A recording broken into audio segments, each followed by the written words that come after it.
వేటగాడు ఒక్కో ముక్క కట్ చేస్తుంటే తోటికి చాలా బాధేస్తుంది. మనము బ్రతుకుతామన్న ఆశ నాకు ఏమాత్రము లేదు మోటి.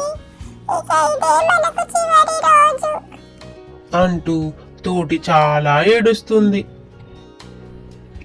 అబ్బా, కర్రీ కూడా వండేశాను. వాసన గుమగుమ గుమాయిస్తుంది. వెంటనే ఒక పట్టు పట్టాలి. తినడానికి సిద్ధంగా ఉన్నాడు వేటగాడు. అన్ని సిద్ధం చేసుకొని తినడానికి కూర్చున్నాడు. అప్పుడు తోటి ఇలా అంటుంది.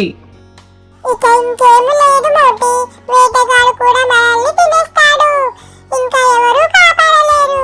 ఇక ఇదే మనకి చివరి రోజు. ఇక సెలవు.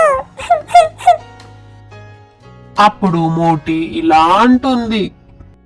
బాధపడకు మిత్రమా, దేవుడు మన కోసం ఏదో ఒకటి చేస్తాడు. నువ్వు ధైర్యంగా ఉండు.